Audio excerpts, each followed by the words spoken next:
Hi, good evening, my dear students. How are you? Fine? Good. Today start a second part of refraction of light. Today discuss what is meant by refraction of light and what is cause of refraction of light and refractive index. But I am remind you on the first lecture I already discussed what is the meaning and what is the definition of refractions. I am again define what is the meaning of refraction and definition of refractions. I am saying that the bending of light passes through one medium to another medium means जब कोई light rays source से आ रही थी और वो एक medium से दूसरे मीडियम में जब पास कर रही थी उस समय एक मीडियम से दूसरे मीडियम में लाइट रेज को हम पास करा रहे थे तो वो light rays law of reflections के रूल को फॉलो नहीं कर रही थी, स्ट्रेट नहीं जा रही थी। वो स्ट्रेट तो जा रही थी लेकिन अपने पाथ से क्या हो जा रही थी, वो डेविएट हो जा रही थी, अपने पाथ से बेंड हो जा रही थी, अपने पाथ से डेविएट हो जा रही थी। जितना एंगल ऑफ इंसिडेंट रह रहा था उतना angle of refraction angle of refracted नहीं रहता था। अगर वो 30 पे इंसिडेंट होता था तो जरूरी नहीं था कि वो 30 पे ही रिफ्रैक्ट हो, ऐसा नहीं हो रहा था। वो अपने पाथ से क्या हो जा रहा था, डेविएट हो जा रहा था, अपने पाथ से क्या हो जा रहा था, बेंड हो जा रहा था। इसी फिनोमिना को उन्होंने क्या नाम दिया था, हमने क्या नाम बताया था आपको, रिफ्रैक्शन ऑफ लाइट। आगे फिर आपको थोड़ा डिस्कस करते हैं। एक फिगर बना ध्यान से देखिए, जैसे ये एक ग्लास है और ये क्या है, एयर। यानी ग्लास के चारों तरफ पूरा कौन सा मीडियम है, एयर मीडियम। ग्लास के चारों तरफ पूरा कौन सा मीडियम है, एयर मीडियम है, और ये कौन सा मीडियम है, ग्लास मीडियम है। यानी फाइनली कहें तो आपके सामने दो मीडियम है, एक मीडियम है M1 और एक मीडियम है M2। तो जो M1 मीडियम है उसको कौन सा है, एयर है, जो M2 मीडियम है वो क्या है, ग्लास है। तो फर्स्टली हम ये आज दो मीनिंग आपको बताएंगे कि ये मीडियम क्या है। तो एक फर्स्ट मीडियम क्या है, एयर जो इसके चारों तरफ है, एक सेकेंड मीडियम क्या है, ग्लास। तो एक देखिए यहाँ पे देखिए ध्यान से क्या लिखा है, रेयरर मीडियम लिखा, एक में डेंसर मीडियम लिखा, समझ में आना। तो यहाँ देखिए रिफ्लेक्शन के केस में एक ही मीडियम होता था, या तो फुल्ली डेंसर मीडियम या तो फुल्ली रेयरर मीडियम रिफ्लेक्शन के केस में। तो उसमें लाइट रेज रिफ्लेक्शन इंसिडेंट सिर्फ रेयरर मीडियम होता था, या तो इंसिडेंट और रिफ्लेक्शन सिर्फ डेंसर मीडियम होता। लेकिन रिफ्रैक्शन के केस में एक पार्ट रेयरर मीडियम में रह रहा था, दूसरा पार्ट डेंसर मीडियम में रह रहा है। तो हम ये जानेंगे कि कैसे जानेंगे कि कौन रेयरर मीडियम है और कैसे जानेंगे कौन सा डेंसर मीडियम। बहुत ही इजी तरीके से जान जाएंगे। देखिए कल आपको हमने बताया था कि जब लाइट एक मीडियम से दूसरे मीडियम में जा रही है तो अपने पाथ से क्या हो जा रही है, बेंट हो जा रही है, अपने पाथ से क्या हो जा रहा है, डेविएट हो जा रहा है। कैसे हो जा रहा है, क्योंकि लाइट का जो स्पीड है वो क्या हो जा रहा था, चेंज हो जा रहा था। लाइट का स्पीड चेंज हो जा रहा था। जैसे मीडियम 1 में लाइट का स्पीड क्या था, v1, और मीडियम 2 में लाइट का स्पीड क्या था, v2। मीन्स जब लाइट एक मीडियम से दूसरे मीडियम में जाता है तो अपने पाथ से क्या हो जा रहा था, डेविएट हो जा रहा था। क्यों डेविएट हो जा रहा था, क्योंकि उसका स्पीड क्या हो जा रहा था, चेंज हो जा रहा था, कुछ कम हो जा रहा था। जिसकी वजह से जब स्पीड कम हो जा रहा था तो वो अपने पाथ से क्या हो जा रहा था, डेविएट हो जा रहा था। वो लॉ ऑफ रिफ्लेक्शंस के रूल को फॉलो नहीं कर रहा था। यानी जब उसका स्पीड चेंज हो रहा है तो लॉ ऑफ रिफ्लेक्शंस के रूल को फॉलो नहीं कर रहा है। मीन्स रेयरर मीडियम में स्पीड क्या है, v1, और डेंसर मीडियम में स्पीड क्या है, v2। तो जहां पर मॉलिक्यूल्स पास पास रहेंगे, जहां मॉलिक्यूल्स क्या रहेंगे, पास पास रहेंगे, हाईली डेंस रहेगा, दो मॉलिक्यूल्स के बीच गैप कम रहेगा, तो उसको हम क्या मानेंगे, डेंसर मीडियम मानेंगे। जहां मॉलिक्यूल्स के बीच क्या रहेंगे, गैप ज्यादा रहेगा, जहां पर मॉलिक्यूल्स के बीच गैप क्या रहेगा, ज्यादा रहेगा, जहां पर लाइट रेज का स्पीड ज्यादा होगा उसको हम मानेंगे रेयरर मीडियम। जहां पर लाइट का स्पीड कम हो जाए, डिक्रीज हो जाए, उसको हम क्या मानेंगे, डेंसर मीडियम। जैसे आप लिख देते हैं, speed of light increase, speed of light increases, उसको हम क्या मानेंगे, रेयरर मीडियम। कौन सा मीडियम, रेयरर मीडियम, एक जगह स्पीड ऑफ लाइट। इसे आप नोट कर लीजिएगा, इसी के बिहाफ पर हम अगला टॉपिक पढ़ेंगे, decreases. Speed of light decreases, इसको क्या मानेंगे, डेंसर मीडियम। क्या मानेंगे, डेंसर मीडियम। यानी जहां पर स्पीड ऑफ लाइट ज्यादा होगा, इसके कंपेयर उसको रेयरर, उसको डेंसर। अगर स्पीड ऑफ लाइट यहाँ ज्यादा होगा तो ये कौन सा मीडियम, रेयरर, इसको क्या मान लेंगे, डेंसर। अगर स्पीड ऑफ लाइट अंदर बॉक्स में ज्यादा हो जाए, बाहर कम रहे, तो बॉक्स वाले को क्या मानेंगे, ऑप्टिकली रेयरर मीडियम मानेंगे, इसको डेंसर मानेंगे। यानी जहां पर स्पीड ऑफ लाइट ज्यादा रहेगा वो रेयरर मीडियम, जहां पर स्पीड ऑफ लाइट कम रहे मीडियम के अकॉर्डिंग, उसको हम क्या बोलेंगे, ऑप्टिकली डेंसर मीडियम। समझ में आया? यानी रेयरर मीडियम में स्पीड ज्यादा और डेंसर में स्पीड कम। कम क्यों हो जा रहा है, क्योंकि यहाँ पर डेंस है, हाईली डेंसिटी ज्यादा है, यहाँ पर मॉलिक्यूल्स पास पास हैं, क्योंकि देखिए ग्लास है, ये एयर है, यहाँ मॉलिक्यूल्स दूर दूर है, तो ये कौन सा मीडियम हो जाएगा, रेयरर मीडियम। यहाँ पर स्पीड क्या होगा, ज्यादा होगा। यहाँ डेंसर मीडियम है, यहाँ मॉलिक्यूल्स पास पास रहेंगे ज्यादा, तो यहाँ पर स्पीड क्या होगा लाइट का, कम होगा। तो जहाँ पर स्पीड ऑफ लाइट इंक्रीज कर जाएगा और रेयरर मीडियम, जहाँ स्पीड ऑफ लाइट डिक्रीज कर जाएगा, उसको क्या मानेंगे हम, डेंसर मीडियम मानेंगे। ठीक, फिर इस पर आते हैं, जब लाइट रेज रेयरर मीडियम से डेंसर मीडियम में जा रहा है तो अपने पाथ से क्या हो जा रहा है, डेविएट हो जा रहा है। तो एंगल ऑफ इंसिडेंट और angle of refraction, angle of refraction are not equal. ये 30 आता है, ये क्या हो जा रहा है, 25 हो जा रहा है, यानी कम हो जा रहा है। तो इस लाइट रेज को हम बोलेंगे इंसिडेंट लाइट रेज। जो ग्लास में रहेगा उसको क्या बोलेंगे, रिफ्रैक्टेड लाइट रेज। आज एक थर्ड रे आप जानेंगे, जब लाइट रेज मीडियम M1 से किस में इंटर कर रहा है, M2 में, तो दो आप जान गए थे। लेकिन अब लाइट रेज देखिए M2 से किस में जा रहा है, फिर M1 में जा रहा है। यही सिर्फ इतना ही तो ग्लास है, बाकी तो चारों तरफ क्या है, एयर है। तो लाइट रेज इंसिडेंट, M1 में इंसिडेंट, M2 में रिफ्लेक्टेड। अब लाइट रेज M2 से फिर किस में जा रहा है, फिर M1 में जा रहा है, फिर एयर मीडियम में इंटर कर गया। तो जब वो लाइट रेज M2 से यानी ग्लास से जब बाहर निकला तो उसको हम क्या बोलेंगे, इमरजेंट रे बोलेंगे। उसको क्या बोलेंगे, इमरजेंट रे। अब यहाँ पर भी एक नॉर्मल ड्रा करेंगे, यहाँ पर भी एक नॉर्मल ड्रा करेंगे। तो एंगल ऑफ रिफ्रैक्शन और एंगल ई लिखा है, ध्यान से देखिए क्या लिखा है, एंगल ई लिखा है, इसको बोलेंगे एंगल ऑफ इमरजेंस बोलेंगे। इसको क्या बोलेंगे, एंगल ऑफ इमरजेंस। ध्यान से इस फिगर पे क्या कर सकते हैं, आप देख सकते हैं, इसको क्या बोलेंगे, एंगल ऑफ इमरजेंस बोलेंगे। ठीक, एंगल ऑफ इमरजेंस बोलेंगे। ठीक है ना, आपको बात तो समझ में आई। तो इसको बोलेंगे incident light rays, reflected light rays, emergent रे।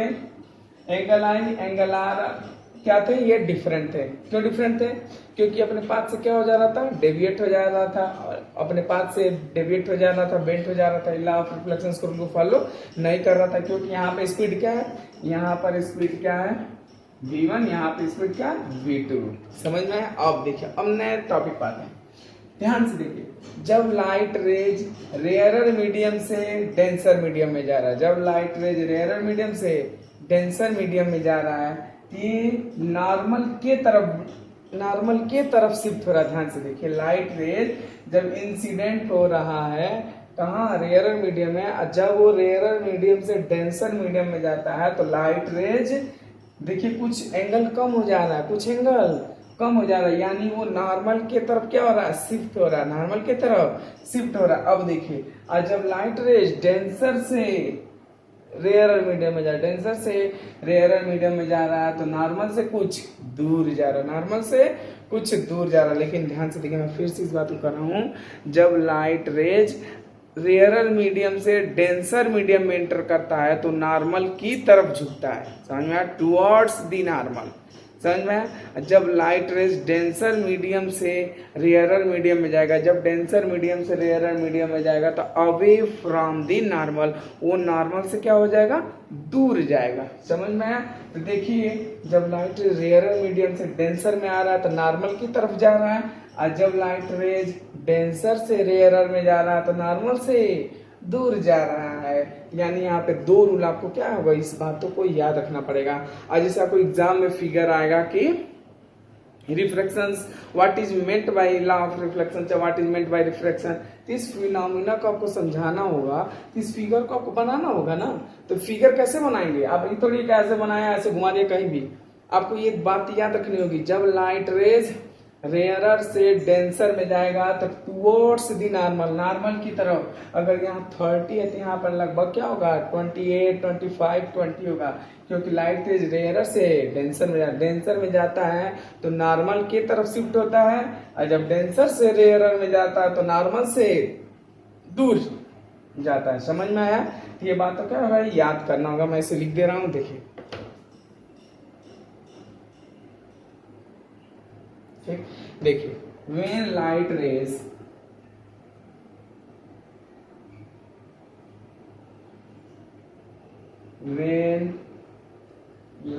rays फर्स्ट पॉइंट नोट कर लीजिएगा, when light rays passes through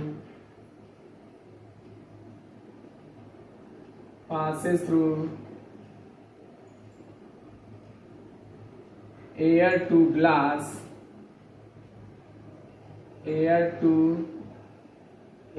glass means rarer to denser, light rays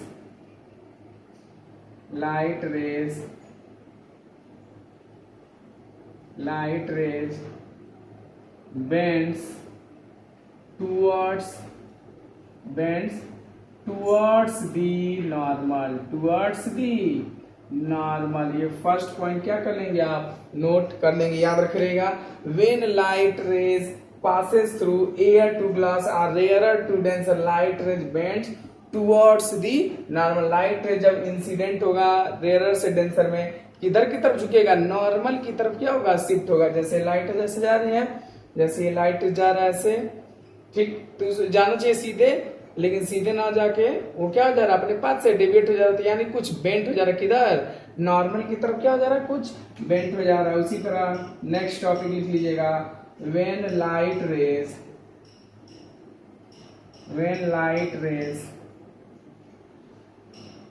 passes through glass to air means denser to rarer, light rays away from the normal,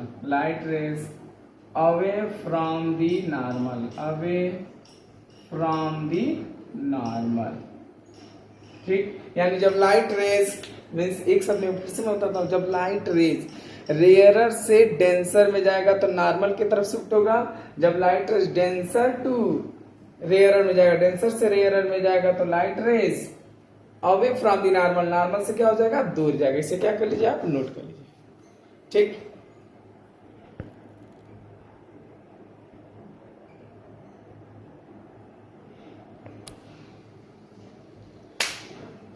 ठीक, इतना आज आप लोगों ने जाना। क्या क्या जाना, फर्स्टली ये जाना था कि जब लाइट एक मीडियम से दूसरे मीडियम में जाता है तो अपने पाथ से क्या हो जाता है, डेविएट हो जाता है। क्यों डेविएट हो जाता है, क्योंकि इसका स्पीड क्या हो जाता है, चेंज हो जाता है। एक मीडियम से दूसरे मीडियम में जाता है तो स्पीड क्या हो जाता है, चेंज हो जाता है। उसकी प्रॉपर्टी कैरेक्टरिस्टिक क्या हो जाता है, चेंज हो जाता है, क्योंकि light rays rarer to denser में जा रहा है। और जब लाइट रेज रेयरर से डेंसर मीडियम में जाएगा तो नॉर्मल की तरफ शिफ्ट होगा, और जब light rays denser to rarer में जाएगा तो away from the normal, normal से क्या हो जाएगा, दूर जाएगा। मैं फिर रिमाइंड करता हूँ, रेयरर मीडियम किसको मानेंगे, जिसमें मॉलिक्यूल्स दूर दूर रहेंगे, या जिसमें light of speed of light क्या होगा, ज्यादा होगा, उसको रेयरर मीडियम मानेंगे।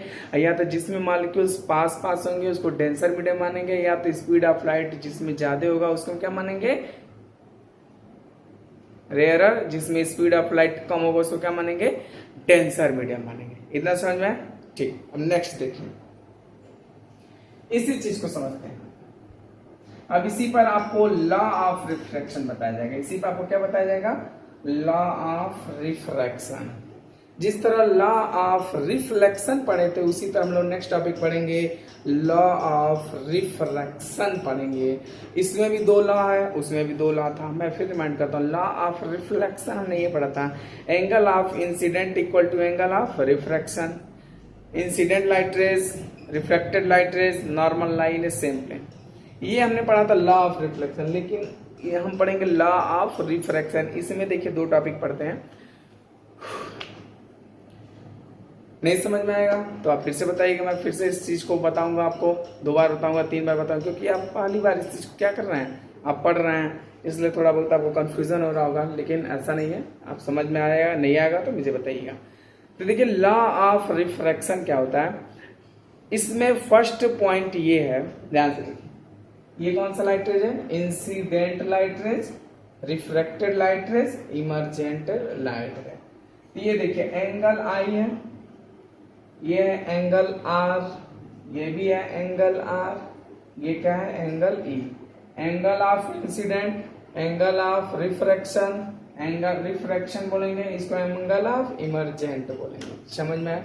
तो फर्स्ट रूल देखिए क्या होता है, फर्स्ट लॉ ये है, sine of angle of incident, sine of angle of incident and sine of angle of refraction, इन दोनों का जब रेशियो निकालेंगे तो एक कांस्टेंट वैल्यू आएगा। यानी इस एंगल का साइन लेंगे और इस एंगल का साइन लेंगे, इन दोनों का जो रेशियो आएगा उसको हम क्या बोलेंगे, एक कांस्टेंट आएगा। ये फर्स्ट रूल था, अभी मैं आपको लिखवा देता हूँ। दूसरा एकदम सेम वही है जो लॉ ऑफ रिफ्लेक्शन में था, इंसिडेंट लाइट इज नॉर्मल और reflected light in a same plane. ठीक, ये क्या था, सेकेंड था। देखिए फर्स्ट लॉ मैं लिख देता हूं, लिखा गया है the ratio of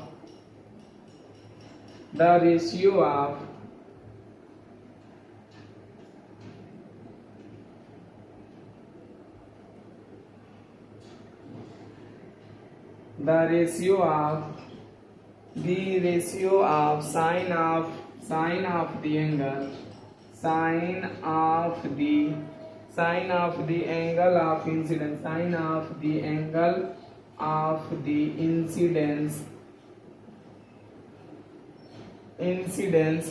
to the sine of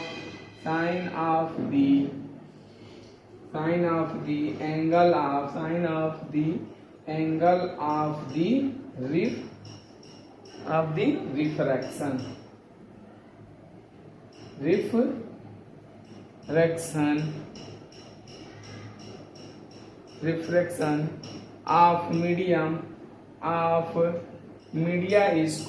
of media is constant, means आप इसको ऐसे लिख सकते हैं, sine of angle of incidence, another we can sine of angle of incidence upon sine of angle of refraction equal to constant. इसको ऐसे भी लिखा जा सकता है, ध्यान से देखिएगा, इतना आप नोट कर लीजिए। फिर इसको ऐसे लिखा जा सकता है सीधे,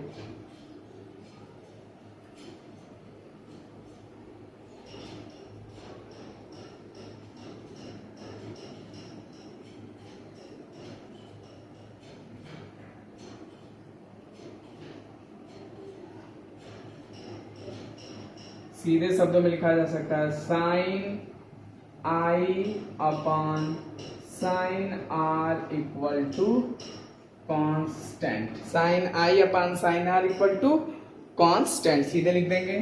सेकेंड लॉ है incident ray, refracted ray and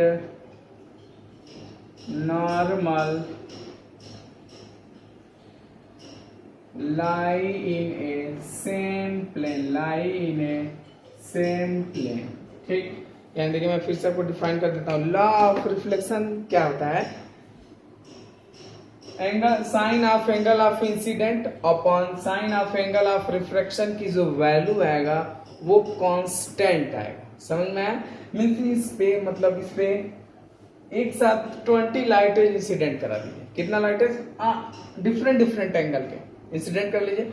तो डिफरेंट एंगल पे इंसिडेंट होंगे, डिफरेंट एंगल पे क्या होंगे? रिफ्रैक्ट होंगे। तो उनका एक एक वैल्यू निकालेंगे। Sine I upon sine R, sine I upon sine R, sine I upon sine R, sine I upon sine R, उसकी जो वैल्यू आएगी वो क्या आएगी? कांस्टेंट आएगी। यानी फर्स्ट रूल है sine I upon sine R equal to constant. अब इसी कांस्टेंट के बारे में आपको क्या करना है? पढ़ना है। सेकेंड रूल है incident ray, refracted ray and normal lie in a same plane. ये तो आपको याद था लॉ ऑफ रिफ्लेक्शन से, लेकिन आपको सिर्फ एक ही चीज याद रखना है, sine I upon sine R equal to constant. इसको किसने दिया था? इसको स्नेल्स ने दिया था। इसको किसने दिया था? इसको दिए थे स्नेल्स लॉ भी बोलते हैं। क्या बोलते हैं? Snell's law. ठीक, इन्हीं के नाम पे दिया था। स्नेल्स ने अपना ये लॉ ऑफ रिफ्लेक्शन दिया था, इन्हीं के नाम पे हम बोलते हैं। तो आपको किस एग्जाम में क्वेश्चन आएगा, डिफाइन लॉ ऑफ रिफ्रैक्शन, चाहे डिफाइन स्नेल्स लॉ। तो फर्स्ट रूल क्या है? Sine of angle of incident to the sine of angle of refraction of the medium is called constant. और sine I upon sine R की जो value आएगा वो क्या आएगा? कांस्टेंट आएगा। और सेकंड है इंसिडेंट रे, रिफ्लेक्टेड रे, नॉर्मल लाइन है सेम। अब ये सोच रहे हैं कि ये साइन क्या रखा गया ना।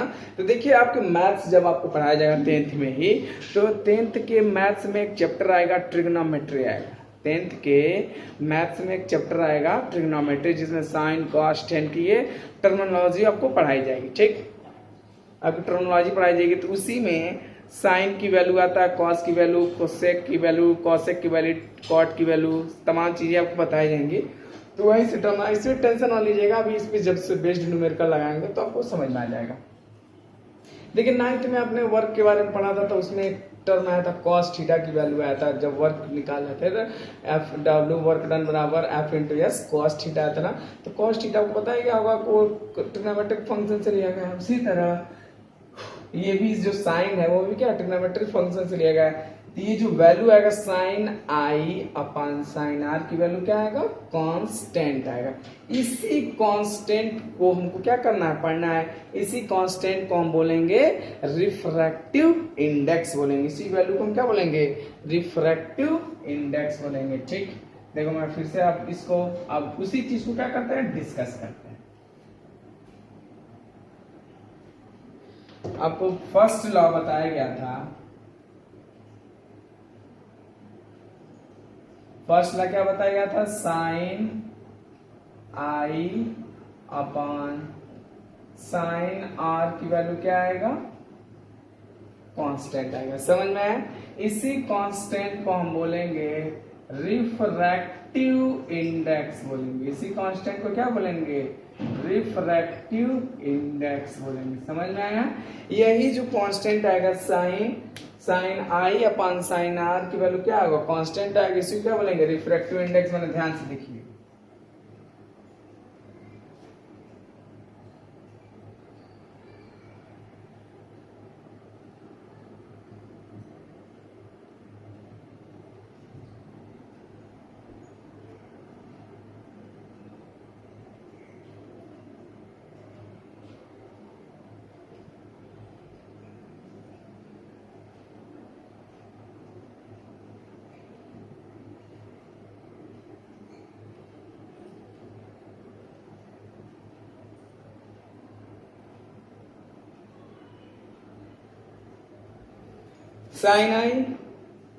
Sign I upon sine R one, sine I upon sine one, sine I upon sine R one, इन सब का जो वैल्यू आएगा कांस्टेंट आएगा। अगर मान लेते हैं ये मीडियम 1 है, ये मीडियम M2 है। समझ में आया?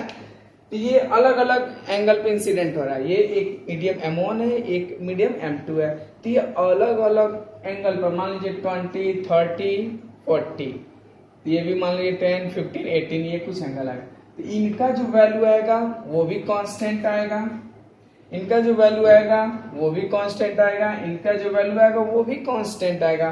तीनों की वैल्यू सेम आएगा, तीनों की वैल्यू क्या आएगा, सेम आएगा। सिर्फ और सिर्फ इस मीडियम के लिए अगर यहाँ का मीडियम चेंज कर दें, ग्लास की जगह वाटर ले लें तो ये कांस्टेंट की वैल्यू चेंज हो जाएगा। अगर यहाँ पर डायमंड ले लें तो कांस्टेंट की वैल्यू क्या हो जाएगा, चेंज हो जाएगा। ये अब डिपेंड करता है रिफ्रैक्टिव इंडेक्स है क्या। Refractive index sine I upon sine R की वैल्यू क्या होता है, कांस्टेंट। इस कांस्टेंट को हम क्या बोलेंगे, रिफ्रैक्टिव इंडेक्स बोलेंगे। रिफ्रैक्टिव इंडेक्स मीडियम पर डिपेंड करता है, किस पर डिपेंड करता है, रिफ्रैक्टिव इंडेक्स मीडियम पर डिपेंड करता है। इसी रिफ्रैक्टिव इंडेक्स को डिनोट करते हैं म्यू से, किससे डिनोट करते हैं, म्यू से और एन से। रिफ्रैक्टिव इंडेक्स को किससे डिनोट करेंगे, म्यू से और स्मॉल एन से। इसको ऐसे भी लिखा जा सकता है sine I upon sine R equal to n two 1, ऐसे भी लिखा जा सकता है। आर म्यू टू 1 लिखा जा सकता है। या रिफ्रैक्टिव इंडेक्स, रिफ्रैक्टिव इंडेक्स बोलेंगे, इसको पढ़ेंगे n21 को हम क्या पढ़ेंगे, n21 को पढ़ेंगे refractive index, refractive index of medium, refractive index of medium 2 with respect to medium 1, with respect to medium 1 पढ़ेंगे। यानी जो sine I upon sine R की वैल्यू आएगा उसको क्या बोलेंगे, कांस्टेंट। कांस्टेंट को क्या बोलेंगे, रिफ्रैक्टिव इंडेक्स बोलेंगे। अब सिर्फ एक टर्मिनोलॉजी याद करिए, रिफ्रैक्टिव इंडेक्स एक वैल्यू आएगा। रिफ्रैक्टिव इंडेक्स क्या होगा, एक नंबर में वैल्यू आएगा। जैसे वाटर का रिफ्रैक्टिव इंडेक्स अप्रोक्सीमेटली 1, एयर का जो रिफ्रैक्टिव इंडेक्स होता है अप्रोक्सीमेटली 1 होता है, समझ में आया। और किसी का 1.2 होता है, किसी का 1.3 होता है, किसी का 1.5 होता है, किसी का 2 होता है, किसी का 2.35 होता है। तो एक नंबर आएगा तो ये रिफ्रैक्टिव इंडेक्स ही बताएगा। देखिए आपको एक मीनिंग बताता हूँ, ये रिफ्रैक्टिव इंडेक्स ही बताएगा कि लाइट रेज कितना बेंट होगा, कितना डेविएट होगा अपने पाथ से, समझ में आया। रिफ्रैक्टिव इंडेक्स के ही वजह से लाइट क्या होता है, बेंट होता है। कितना बेंट होगा, कितना टुवर्ड्स द नॉर्मल होगा, कितना अवे फ्रॉम द नॉर्मल होगा, कितना टुवर्ड्स द नॉर्मल होगा, ये किस पे डिपेंड करता है, रिफ्रैक्टिव इंडेक्स पे डिपेंड करता है, समझ में आया। पहले दिन आपको बताया था कि लाइट रेज अपने पाथ से डेविएट होता है क्योंकि उसका स्पीड क्या हो जाता है, चेंज हो जाता है। आज हमने आपको बताया कि लाइट रेज का तो स्पीड चेंज होने के बाद तो डेविएट हो रहा है, कितना डेविएट होगा, अवे फ्रॉम द नॉर्मल होगा कि टुवर्ड्स द नॉर्मल होगा, कितना एंगल डेविएट होगा, कितना नॉर्मल से दूर जाएगा, कितना नॉर्मल के पास रहेगा, कितना डेविएट होगा, वो कौन बताएगा, रिफ्रैक्टिव इंडेक्स। अब इसमें कुछ वैल्यू आएगा, कुछ नंबर वैल्यू आएगा, उस वैल्यू को आप देख के समझ जाएंगे वो मीडियम कैसा है, रेयर है कि डेंसर है, कितना डेविएट होगा अपने पाथ से लाइट, कितना डेविएट होगा, कौन बताएगा, रिफ्रैक्टिव इंडेक्स बताएगा, समझ में आया। बाकी टर्मिनोलॉजी हम नेक्स्ट टाइम पे पढ़ेंगे। इतना क्या करें, जितना चीजें बताएगी उसको आप रिवाइज कर लीजिएगा, कॉपी में लिख कर समझ के क्या कीजिएगा, याद कर लीजिएगा। समझ नहीं समझ में आएगा आप तुरंत क्या करिएगा, इन्फॉर्म कीजिएगा मुझे, मैसेज कर दीजिएगा, नहीं समझ में आया तो देखिए आपको फर्स्ट बताया गया था angle of sine of angle of incident to the sine of angle of incident to the medium is constant. Means first law of reflection क्या है, sine I upon sine R की वैल्यू क्या आएगा, always constant आएगा। उस constant को क्या बोलेंगे, रिफ्रैक्टिव इंडेक्स। रिफ्रैक्टिव इंडेक्स किससे डिनोट करते हैं, म्यू से और एन से। इसको n21 मींस ये n21 का मतलब ये हो गया कि लाइट रेज